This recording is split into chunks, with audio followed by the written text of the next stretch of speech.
యేసుక్రీస్తు నామములో మీ అందరికీ వందనాలు. ఈరోజు మనం ఇంగ్లాండ్ దేశంలో బ్రిస్టల్ అనేటువంటి నగరంలో ఉన్నాం.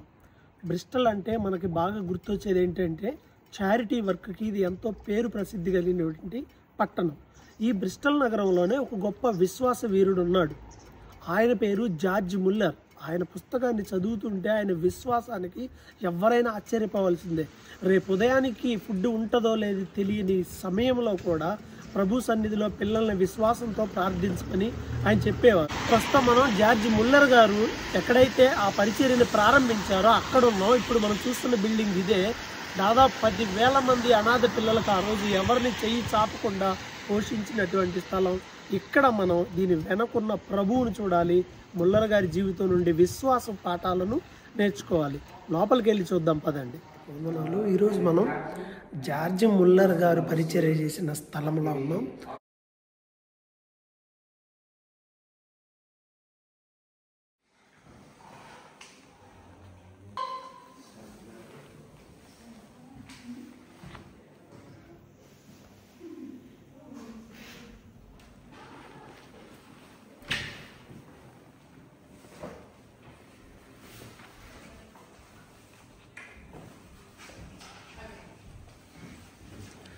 సో జార్జ్ ముల్లర్ యొక్క ఎర్లీ లైఫ్ ఇక్కడ రాయబడింది. ఆయన జర్మనీలో జన్మించాడు, కానీ ఇక్కడ బ్రిస్టల్లో వర్క్ చేశారు. ఇక్కడ బ్రిస్టల్లో ఉన్న అనాథ పిల్లలకి సర్వ్ చేయడమే లక్ష్యంగా ఆయన పరిచర్య చేశారు.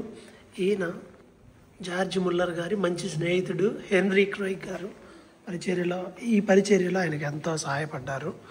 సో ఆయన తన జన్మించిన ప్రాంతం నుండి లండన్కి ఫస్ట్ లండన్ సొసైటీ ఉండింది కదా, దాని ద్వారా ఇక్కడికి వచ్చారు. ఈస్ హ్యాపెండ్ ఇన్ 1829 1829లో 1830 నుండి ఇక ఆయన సర్వీస్ చేయటం చూస్తాం. ఇక్కడ ఫ్యామిలీ గురించి డేటా ఉంది మనకి.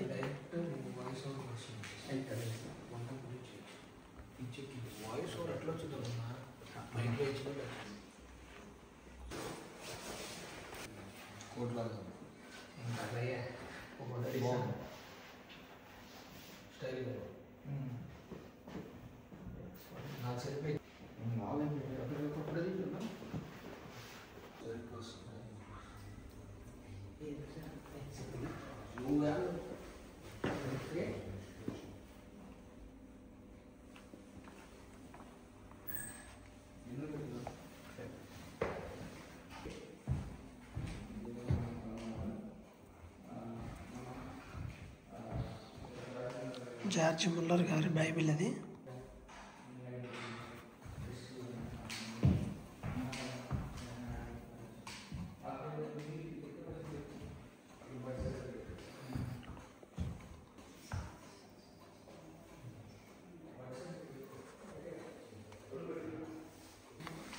సో ఆయన ఎదుర్కొన్న సవాళ్ళ గురించి ఇక్కడ మనకి కనిపిస్తుంది.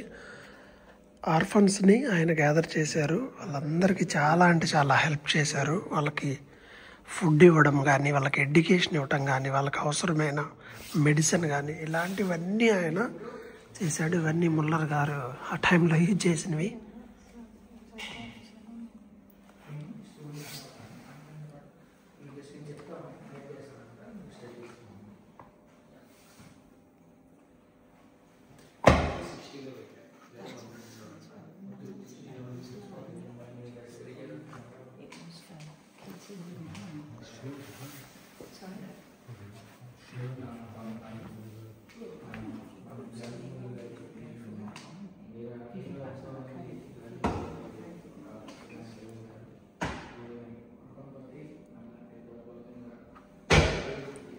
అప్పట్లో వాళ్ళకి ఇచ్చిన యూనిఫామ్ అది.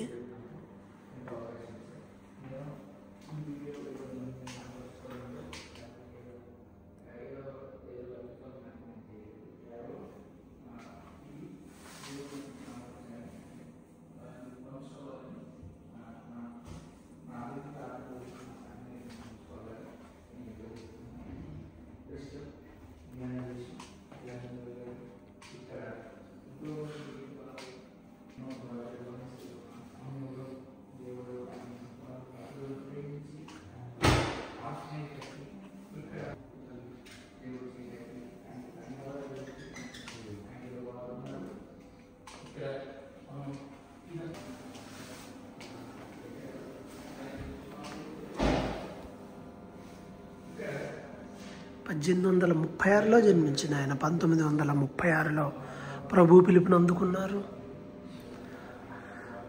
ఆయన చనిపోయినప్పుడు బ్రిస్టల్ నగరం అంతా కూడా ఆయన సమాధి కార్యక్రమానికి రావటం, రోడ్లన్నీ కూడా ఎక్కడికక్కడ ట్రాఫిక్ జామ్ అయిపోయి క్లోజ్ అయిపోయినాయి. అందరూ కూడా సమూహాలు ఆయన అంత్యక్రియలకు హాజరయ్యారు. అది చాలా గొప్ప విషయంగా ఆ రోజు అందరినీ కూడా ఆకర్షించింది. ఆయన బ్రతికున్నప్పుడు చేసిన పరిచర్యకు గుర్తుగా ఆయన మరణించినప్పుడు అందరూ వచ్చారు. ఇది ఆయన అంత్యక్రియలకు సంబంధించిన కార్యక్రమం.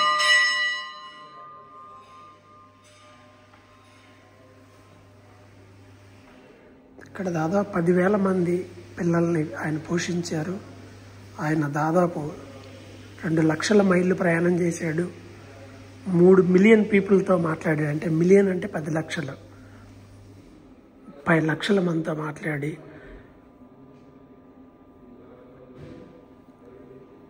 ఆయన ప్రార్థనలకు జవాబు వచ్చిన విషయాన్ని కూడా ఇక్కడ మెన్షన్ చేశాడు.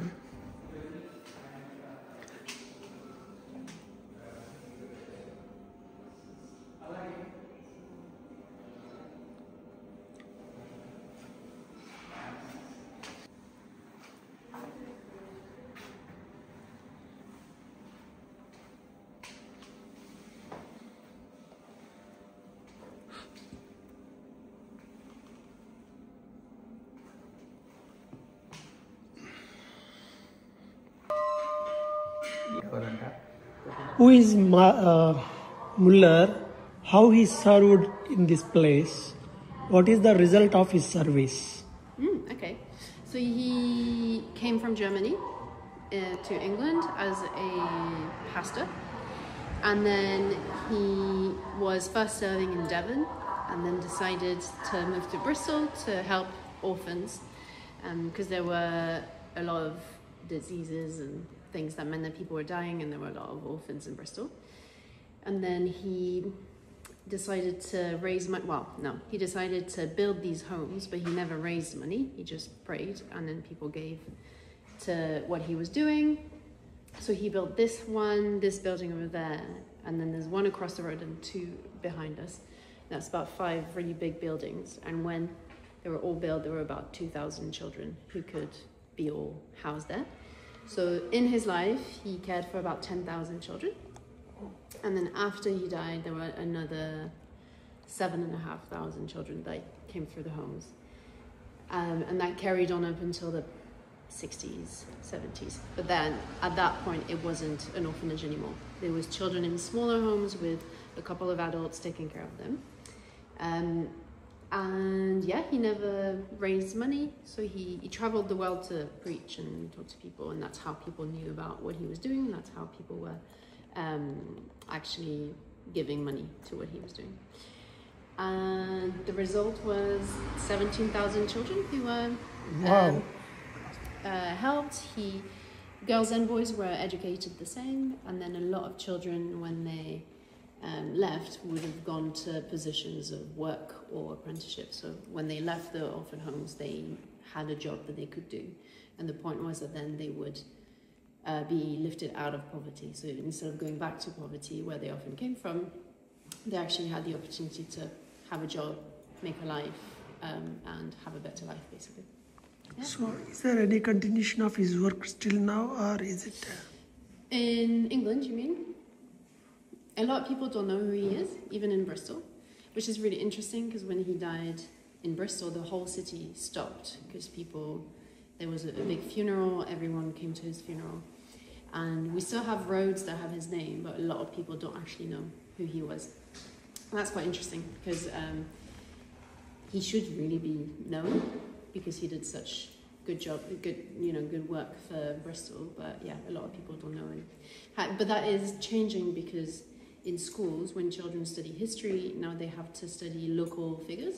So for example, when in Bristol the schools study Victorian times, we now have a lot of schools coming to us because they say, oh, well, he was a Victorian figure, he did a lot of work in Bristol, so we get to tell people about him. So more and more children are hearing about him, but